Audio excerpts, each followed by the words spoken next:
اللهم صل على سيدنا محمد وعلى آل سيدنا محمد وبارک وسلم۔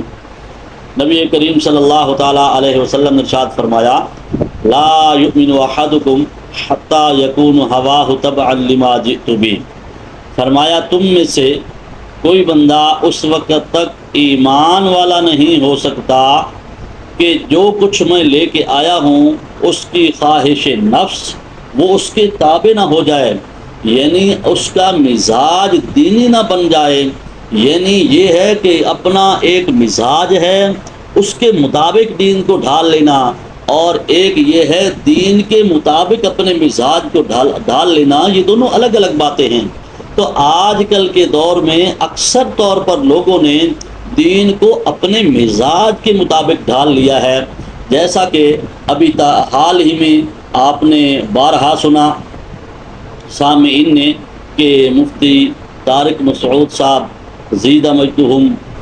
اللہ تعالیٰ ان کی عمر دراز فرمائے، اللہ ان کا سایہ ہمارے اوپر تا دیر قائم و دائر فرمائے، ہمارے بڑے ہیں، اکابرین میں سے ہیں، ایک عالم دین ہیں اور عاشق رسول ہیں۔ تو ایک ہوتا ہے غلطی کرنا اور ایک ہوتا ہے ہو جانا۔ مثلا ایک ٹیبل پہ گلاس پانی پڑا ہے تو ایک یہ ہے کہ اس کو خود گرا دینا، اور یہ ہے کہ ایک گر جانا، سادہ سی مثال ہے۔ تو بھائی گر جانا اور گرا دینا اس میں زمین آسمان کا فرق ہے۔ ایک ہے غلطی کرنا اور ایک ہے غلطی ہو جانا۔ انہوں نے غلطی کی نہیں بلکہ غلطی ان سے ہو گئی سہون، اور جب ان کو نشاندہی کی گئی تو انہوں نے خود بھی معذرت نامہ ایک نہیں، دو نہیں، 3 مرتبہ اور بارہا اس چیز کو وضاحت کے ساتھ بیان کیا۔ میرے خلاف سوشل میڈیا پہ ایک پروپیگنڈا چل رہا ہے کہ میں نے یہ کہا ہے کہ قرآن میں معاذ اللہ نقل کفر گرامر کی غلطیاں ہیں۔ جو میری بات ہے وہ یہ تھی کہ آپ میرا کلپ سن سکتے ہیں کہ اگر ظاہری لحاظ سے اس میں کوئی غلطی لکھنے میں ظاہری لحاظ سے، ورنہ تو اس میں بڑی حکمت ہے، گرامر کی ایک مسٹیک اگر ظاہری لحاظ سے میں مسٹیک کہہ رہا ہوں، گرامر کی ایک مسٹیک اگر ظاہری لحاظ سے میں مسٹیک کہہ رہا ہوں، ہم نے اس قرآن کی حفاظت ایسے کی ہے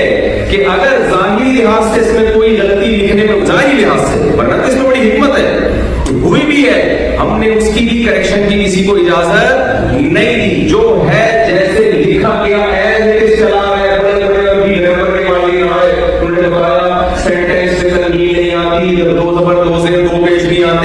نہیں آتے یہاں آئے گئے پتہ نہیں کیوں آئے گئے، اس کو لکھا ہی ایسے تھا۔ تو جس کتاب کی میرے بھائی ایسے حفاظت ہوئی ہو کہ اس کی گرامر کی ایک مسٹیک اگر ظاہری لحاظ سے میں مسٹیک کہہ رہا ہوں ہوئی ہے، اس کو ٹھیک کرنا کسی کے لیے ممکن نہیں ہے، تو جو ٹھیک آئے تھے ان کو کون ٹھیک کر سکتا ہے؟ قرآن مجید میں لنسفام بالناصیہ یہ لفظ عام قاعدوں سے ہٹ کر ہے۔ عام قاعدوں میں یہ ہوتا ہے کہ جب آپ فعل کو لکھتے ہیں تو عین نون زبر عن کے ساتھ لکھتے ہیں، الف نہیں لکھتے، عام قاعدہ۔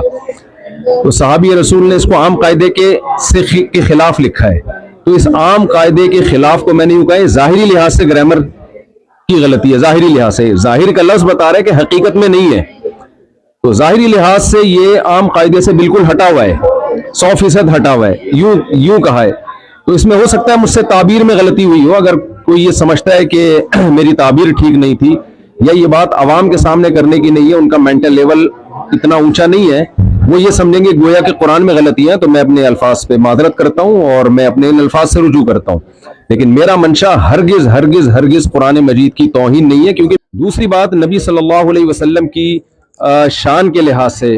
جو میں نے یہ بات کہی کہ آپ صلی اللہ علیہ وسلم لکھنا پڑھنا نہیں جانتے، ہمارے نبی کے بارے میں پوری امت کا اجماع ہے، بھائی نہ لکھنا جانتے تھے اور نہ پڑھنا جانتے۔ میں نے ہرگز ہرگز آپ کو ان پڑھ کا لفظ آپ کے لیے استعمال نہیں کیا، یہ توہین کا لفظ سمجھتا ہوں میں۔ میری طرف کسی نے منسوخ کیا کہ میں نے یہ کہا ہے کہ میں نے نبی کو معاذ اللہ ان پڑھ کہا ہے، ہرگز نہیں۔ میں نے کہا آپ صلی اللہ علیہ وسلم لکھنا پڑھنا نہیں جانتے، یہ لفظ امی کا ترجمہ ہے، اور یہ بھی نبی صلی اللہ علیہ وسلم کی شان میں بیان کیا ہے۔ مقصد یہ ہے کہ آپ صلی اللہ علیہ وسلم جو لکھنا پڑھنا نہیں جانتے پھر بھی تمام علوم کے حامل ہیں، کیونکہ آپ نے براہ راست اللہ سے علم لیا ہے، اور اللہ کے بعد میرا عقیدہ ہے کہ آپ صلی اللہ علیہ وسلم سے بڑا علم والا اس کائنات میں اللہ نے پیدا نہیں کیا۔ تو آپ لکھنا پڑھنا نہ جاننے کے باوجود ساری دنیا کو آپ نے پڑھایا ہے، ساری دنیا آپ سے سیکھنے کی محتاج ہے، تو یہ نبی صلی اللہ علیہ وسلم کا معجزہ ہے، اور جب کسی کا معجزہ بیان کیا جاتا ہے تو معجزہ اس کی تعریف میں ہوتا ہے۔ پھر بھی میں سمجھتا ہوں کہ اگر کسی کو یہ میرے لفظ سے یہ لگا ہے کہ میں نے سید الانبیاء صلی اللہ علیہ وسلم کی توہین کی ہے تو میں اس سے بھی معذرت چاہتا ہوں. اور جن صاحب نے میرے خلاف کلپ بنایا یا جو بھی میرے خلاف کلپ بنا رہے ہیں، آپ سب کو پاکستان کے حالات معلوم ہے، جس طرح سے مجھے ٹارچر کیا جا رہا ہے اور دھمکیاں دی جا رہی ہیں. تو جو لوگ اس وضاحتی بیان کے بعد بھی مسلسل میرے خلاف کلپ بازی کریں گے تو میں سمجھتا ہوں کہ اگر میری ذات کو کوئی نقصان ہوا تو اس کے ذمہ دار پھر وہ لوگ ہوں گے جو میرے خلاف منفی پروپیگنڈا. اور علل اعلان توبہ کی، اور توبہ بھی ایسی کہ وہ فیس بک پہ اور یوٹیوب پہ سب بیانات دے دیے تو گویا پوری دنیا کے سامنے معافی مانگ لی، اور ہمارے اکابرین کو ساتھ ملا کر اکابرین کو بھی وضاحت دی. تو اکابرین جیسے کہ مولانا منظور مینگل صاحب، مفتی صاحب نے اب واضح طور پر بتایا کہ مجھ سے غلطی ہو گئی. انہوں نے اپنی اس بات سے رجوع کر دیا جس میں چاہے قرآن کی تحریف کی طرف اشارہ ہو رہا تھا یا رسول پاک صلی اللہ علیہ وسلم کی شان میں گستاخی کی کوئی اس قسم کا شائبہ تھا. مفتی صاحب نے واضح طور پر ان سے رجوع بھی کر لیا، توبہ بھی کی اور عوام سے معافی بھی مانگ رہا ہے. اور علماء سے اس کے بعد میں نہیں سمجھتا کہ ہم ان کے گھر کو یا ان کی جان کو یا ان کی اولاد کو کوئی نقصان پہنچائے. اسی طرح حضرت مولانا عبد الواحد قریشی صاحب، آپ ان کے بیانات سنیے. یہ معاملہ چل رہا ہے جس ہمارے عالم دوست بھائی مولانا مفتی طارق مسعود صاحب نے بات کی ہے، انہوں نے 2 مرتبہ اپنی وضاحت پیش کر کے، اب تو جو آدھا گھنٹہ پہلے ان کی وضاحت آئی ہے، کھلی انہوں نے معذرت کر کے اپنے الفاظ واپس لیے ہیں. ایک بندے سے گفتگو میں غلطی ہو جاتی ہے. چنانچہ انہوں نے بھی اس بات کی وضاحت فرما دی. اب جنہوں نے غلطی کی تو انہوں نے توبہ جب کر لی ہے تو کیا اس کے بعد بھی ضروری ہے کہ کوئی بندہ کفر کے فتوے لگائے؟ کیا اس کے بعد بھی یہ انصاف کی بات ہے کہ کوئی ان کو جو نا گستاخ رسول کہے اور کفر کے فتوے لگائے اور کہے کیفے کردار تک پہنچایا جائے اور گستاخ رسول کی جو سزا ہے ان پر متعین کی جائے؟ یہ فتوے نہیں بلکہ یہ شریعت نہیں بلکہ یہ تو حسد کی آگ ہے. یہ حسد کی وجہ سے ایسا ہو رہا ہے. اگر دین ہوتا تو جب ایک مرتبہ مفتی صاحب نے معافی مانگ لی تھی تو سب زبانیں بند ہو جانی چاہیے تھی، لیکن اس کے باوجود یہ جو زبانیں کھلی نظر آتی ہیں اور ان کے خلاف بارہا اس کیچڑ کو اچھالا جا رہا ہے تو سمجھ لینا چاہیے یہ دین نہیں، یہ حسد کی آگ ہے. تو اللہ حسد کی آگ سے ہم سب کو محفوظ فرمائے.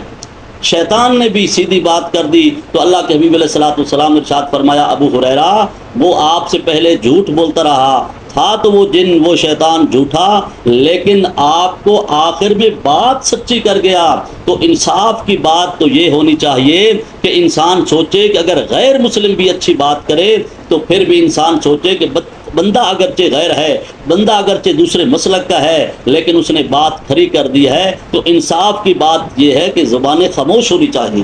تو اللہ سے دعا ہے اللہ تعالی ہمیں بھی ایسی حسد کی آگ سے محفوظ فرمائے، اور جو حضرات مفتی صاحب کے خلاف اپنی زبانیں کھول رہے ہیں اللہ تعالیٰ ان کو بھی ہدایت نصیب فرمائے. وآخر دعوانا الحمدللہ رب العالمین.